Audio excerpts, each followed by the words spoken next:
के सांसदगण, उपस्थित मंत्रीगण, अन्य जनप्रतिनिधिगण और मेरे प्यारे भाई और बहनों, एक्सप्रेस वे का नाम द्वारका,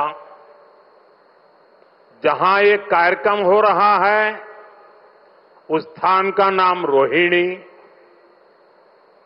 जन्माष्टमी का उल्लास और संयोग से मैं भी द्वारकाधीश की भूमि से हूं। पूरा माहौल बहुत कृष्णमय हो गया है।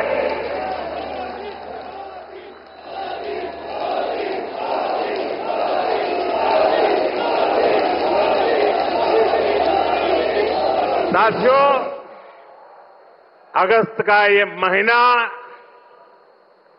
आजादी के रंग में, क्रांति के रंग में रंगा होता है। आजादी के इसी महोत्सव के बीच आज देश की राजधानी दिल्ली देश में हो रही विकास क्रांति की साक्षी बन रही है। थोड़ी देर पहले दिल्ली को द्वारका एक्सप्रेसवे और अर्बन एक्सटेंशन रोड की कनेक्टिविटी मिली है। इससे दिल्ली के, गुरुग्राम के, पूरे एनसीआर के लोगों की सुविधा बढ़ेगी। दफ्तर आना जाना,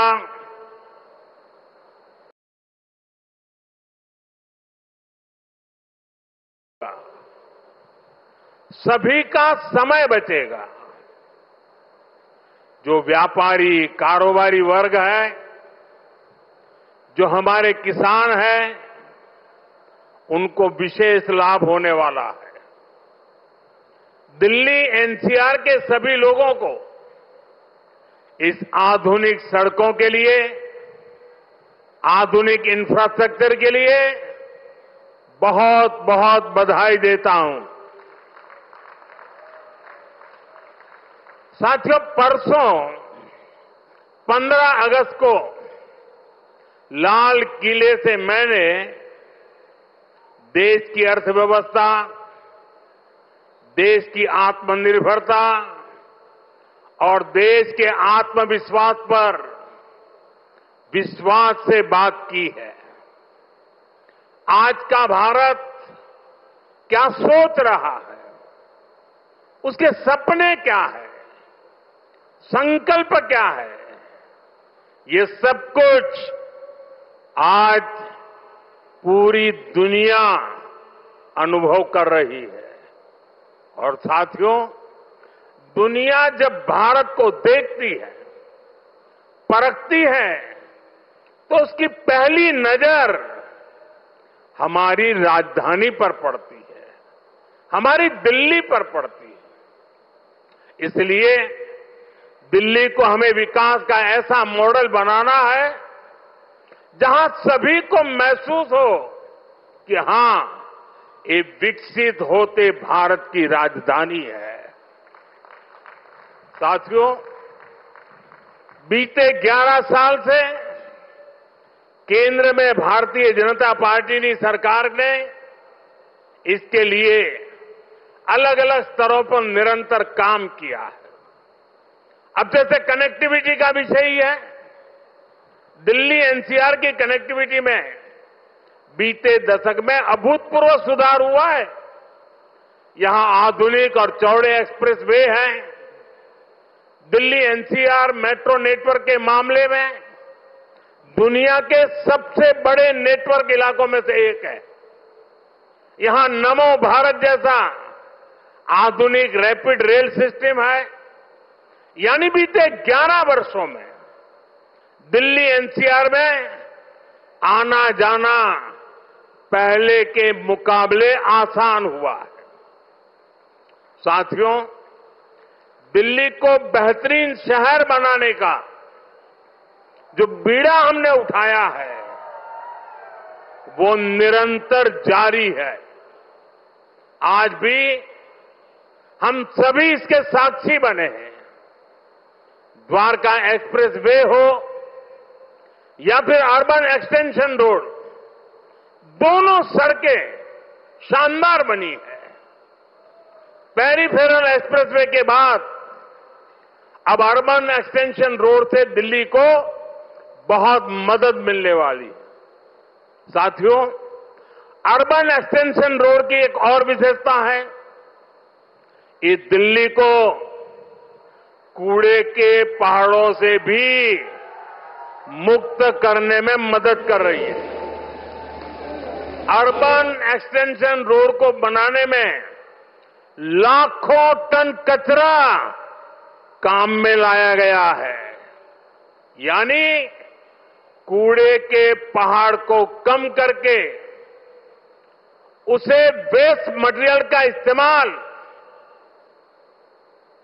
सड़क बनाने में किया गया है और वैज्ञानिक तरीके से किया गया है।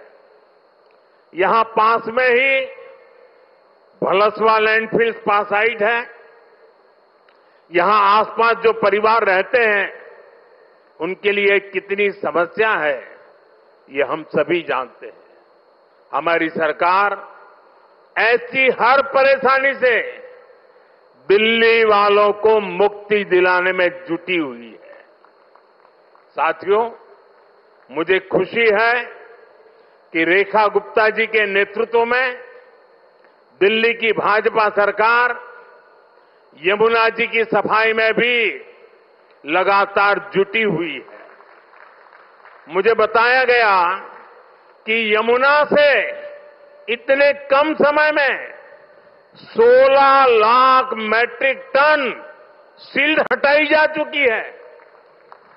इतना ही नहीं, बहुत कम समय में ही दिल्ली में 650 देवी इलेक्ट्रिक बसें शुरू की गई है। और इतना ही नहीं, भविष्य में भी इलेक्ट्रिक बसें एक बहुत बड़ी मात्रा में करीब 2000 का आंकड़ा पार कर जाएगी। ये ग्रीन दिल्ली, क्लीन दिल्ली के मंत्र को और मजबूत करता है।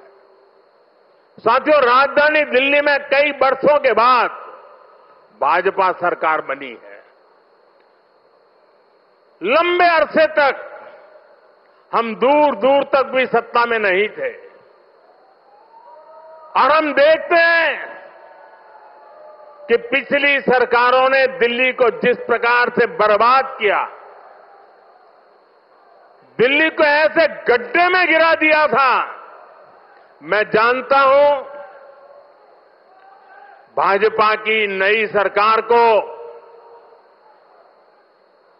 लंबे अरसे से मुसीबतों बढ़ती जो गई थी उसमें से दिल्ली को बाहर निकालना कितना कठिन है। पहले तो वो गड्ढा भरने में ताकत जाएगी और फिर बड़ी मुश्किल से कुछ काम नजर आएगा। लेकिन मुझे भरोसा है दिल्ली में जिस टीम को आपने चुना है वो मेहनत करके पिछले कई दशकों से जो समस्याओं से गुजरे रहे हैं उसमें से दिल्ली को बाहर निकाल के रहेंगे।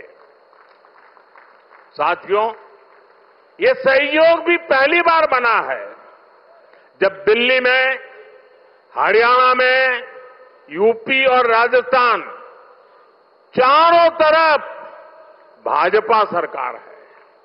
ये दिखाता है इस पूरे क्षेत्र का कितना आशीर्वाद भाजपा पर है, हम सभी पर है। इसलिए हम अपना दायित्व समझकर दिल्ली एनसीआर के विकास में जुटे हैं। हालांकि कुछ राजनीतिक दल हैं जो जनता के इस आशीर्वाद को अभी भी पचा नहीं पा रहे हैं। वो जनता के विश्वास और जमीनी सच्चाई दोनों से बहुत कट चुके हैं, दूर चले गए हैं। आपको याद होगा कुछ महीने पहले किस तरह दिल्ली और हरियाणा के लोगों को एक दूसरे के खिलाफ खड़ा करने की, दुश्मनी बनाने की साजिश रची गई। ये तक कह दिया गया कि हरियाणा के लोग दिल्ली के पानी में जहर मिला रहे हैं। इस तरह की नकारात्मक राजनीति से दिल्ली और पूरे एनसीआर को मुक्ति मिली है। अब हम एनसीआर के कायाकल्प का संकल्प लेकर चल रहे हैं और मुझे विश्वास है ये हम करके दिखाएंगे। साथियों, गुड गवर्नेंस भाजपा सरकारों की पहचान है। भाजपा सरकारों के लिए जनता जनार्दन ही सर्वोपरि है। आप ही हमारा हाई कमांड है। हमारी लगातार कोशिश रहती है कि जनता का जीवन आसान बनाए। यही हमारी नीतियों में दिखता है, हमारे निर्णयों में दिखता है। हरियाणा में एक समय कांग्रेस सरकारों का था जब बिना खर्ची पर्ची के एक नियुक्ति तक मिलना मुश्किल था, लेकिन हरियाणा में भाजपा सरकार ने लाखों युवाओं को पूरी पारदर्शिता के साथ सरकारी नौकरी दी है। नायब श्री सैनी जी के नेतृत्व में ये सिलसिला लगातार चल रहा है। साथियों, यहां दिल्ली में भी जो झुग्गियों में रहते थे, जिनके पास अपने घर नहीं थे, उनको पक्के घर मिल रहे हैं। जहां बिजली, पानी, गैस कनेक्शन तक नहीं था, वहां ये सारी सुविधाएं पहुंचाई जा रही है। और अगर मैं देश की बात करूं तो बीते 11 सालों में रिकॉर्ड सड़कें देश में बनी है। हमारे रेलवे स्टेशनों का कायाकल्प हो रहा है। वंदे भारत जैसी आधुनिक ट्रेनें गर्व से भर देती है। छोटे छोटे शहरों में एयरपोर्ट बन रहे हैं। एनसीआर में ही देखिए कितने सारे एयरपोर्ट हो गए हैं। अब हिंडन एयरपोर्ट से भी फ्लाइट कई शहरों को जाने लगी है। नोएडा में एयरपोर्ट भी बहुत जल्द बनकर तैयार होने वाला है। साथियों, ये तभी संभव हुआ है जब बीते दशक में देश ने पुराने तौर तरीकों को बदला है। देश को जिस स्तर का इंफ्रास्ट्रक्चर चाहिए था, जितनी तेजी से बनना चाहिए था, वो अतीत में नहीं हुआ। अब जैसे हमारा ईस्टर्न और western peripheral expressway, Delhi NCR को इसकी जरूरत कई दशकों से महसूस हो रही थी। यूपीए सरकार के दौरान इसको लेकर फाइलें चलनी शुरू हुई, लेकिन काम तब शुरू हुआ जब आपने हमें सेवा करने का अवसर दिया। जब केंद्र और हरियाणा में भाजपा सरकारें बनी, आज ये सड़कें बहुत बड़ी शान से सेवाएं दे रही है। साथियों, विकास परियोजनाओं को लेकर उदासीनता का ये हाल सिर्फ दिल्ली एनसीआर का नहीं था, पूरे देश का था। एक तो पहले इंफ्रास्ट्रक्चर पर बजट ही बहुत कम था।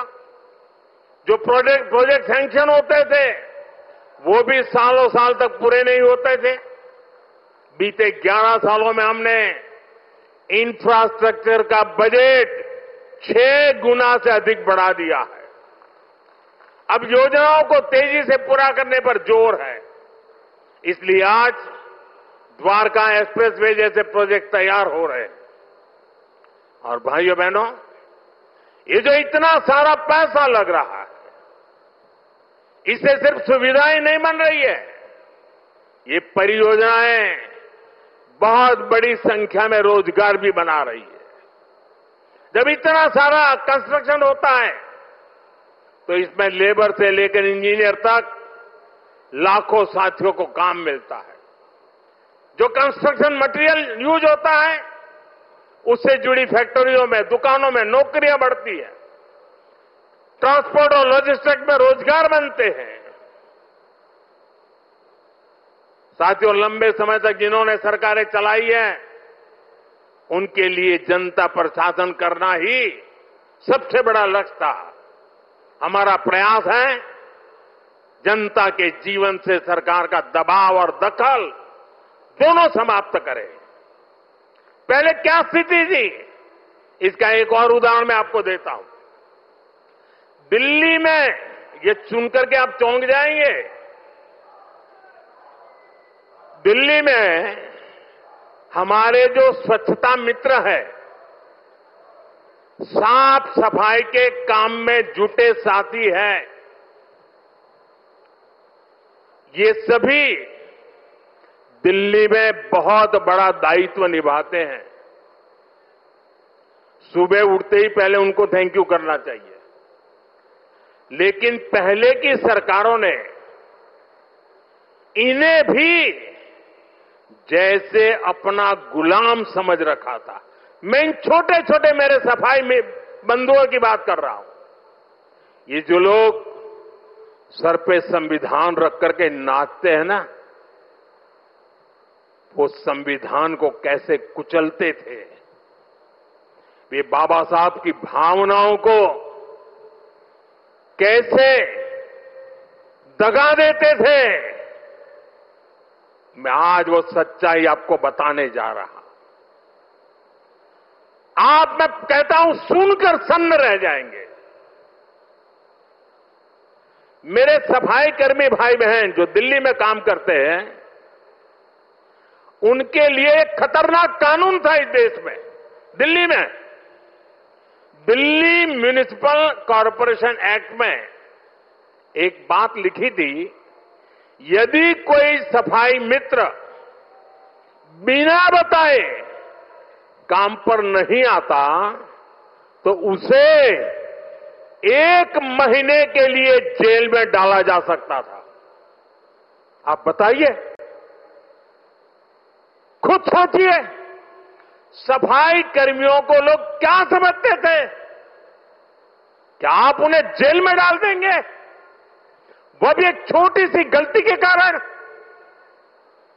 आज जो सामाजिक न्याय की बड़ी बड़ी बातें करते हैं, उन्होंने ऐसे कई नियम कानून देश में बनाए रखे हुए थे। ये मोदी है जो इस तरह के गलत कानून को खोज करके खत्म कर रहा है।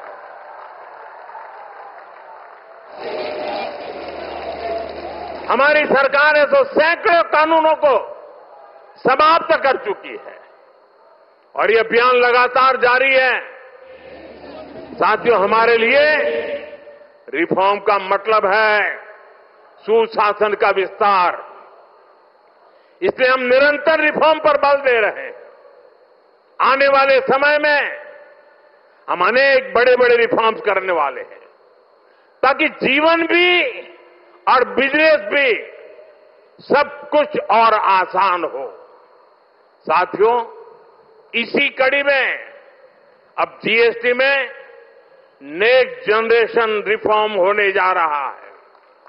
इस दिवाली जीएसटी रिफॉर्म से डबल बोनस देशवासियों को मिलने वाला है।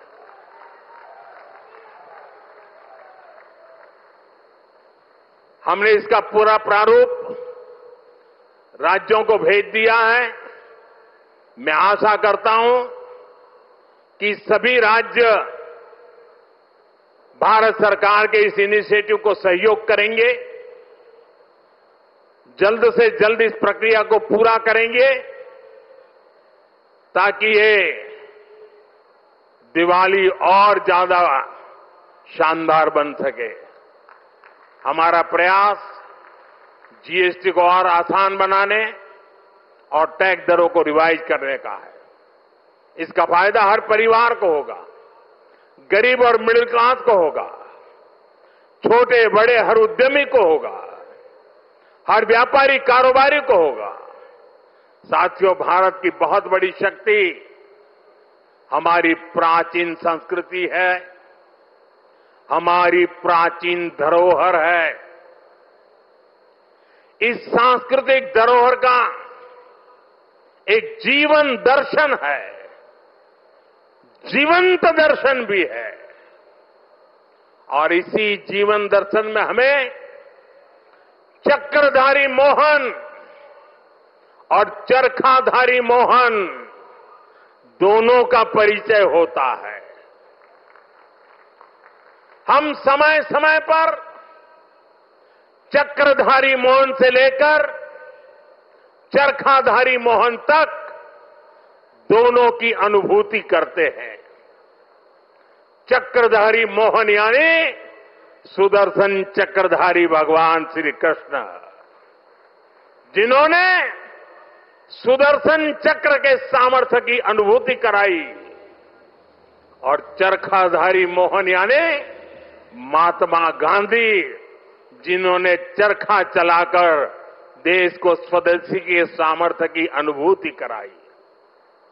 साथियों, भारत को सशक्त बनाने के लिए हमें चक्रधारी मोहन से प्रेरणा लेकर आगे बढ़ना है, और भारत को आत्मनिर्भर बनाने के लिए हमें चरखाधारी मोहन के रास्ते पर चलना है। हमें वोकल फॉर लोकल को अपना जीवन मंत्र बनाना है। साथियों, ये काम हमारे लिए मुश्किल नहीं है। जब भी हमने संकल्प लिया है, तब हमने करके दिखाया है। मैं छोटा सा उदाहरण देता हूं, खादी का। खादी विलुप्त होने के कगार पर पहुंच चुकी थी, कोई पूछने वाला नहीं था। आपने जब मुझे सेवा का मौका दिया, मैंने देश को आह्वान किया, देश ने संकल्प लिया, और इसका नतीजा भी दिखा। 1 दशक में खादी की बिक्री करीब करीब 7 गुना बढ़ गई है। देश के लोगों ने वोकल फॉर लोकल के मंत्र के साथ खादी को अपनाया है। इसी तरह देश ने मेड इन इंडिया फोन पर भी भरोसा जताया। 11 साल पहले हम अपनी जरूरत के ज्यादातर फोन इंपोर्ट करते थे। आज ज्यादातर भारतीय मेड इन इंडिया फोन ही इस्तेमाल करते हैं। आज हम हर साल 30-35 करोड़ मोबाइल फोन बना रहे हैं। 30-35 करोड़ मोबाइल फोन बना रहे हैं और एक्सपोर्ट भी कर रहे हैं। साथियों, हमारा मेड इन इंडिया, हमारा यूपीआई आज दुनिया का सबसे बड़ा real time digital payment platform बन चुका है। दुनिया का सबसे बड़ा। भारत में बने रेल कोच हो या फिर लोकोमोटिव, इनकी डिमांड अब दुनिया के दूसरे देशों में भी बढ़ रही है। साथियों, जब ये रोड इंफ्रास्ट्रक्चर की बात आती है, भारत ने गति शक्ति प्लेटफॉर्म बनाया है। 1600 लेयर, 1600 लेयर डेटा के हैं उसमें, और किसी भी प्रोजेक्ट को वहां पर कैसी कैसी परिस्थितियों से गुजरना पड़ेगा, किन नियमों से गुजरना पड़ेगा, वाइल्ड लाइफ है कि जंगल है कि क्या है, नदी है, नाला है, क्या है, सारी चीजें मिनटों में हाथ लग जाती हैं और प्रोजेक्ट तेज गति से आगे बढ़ते हैं।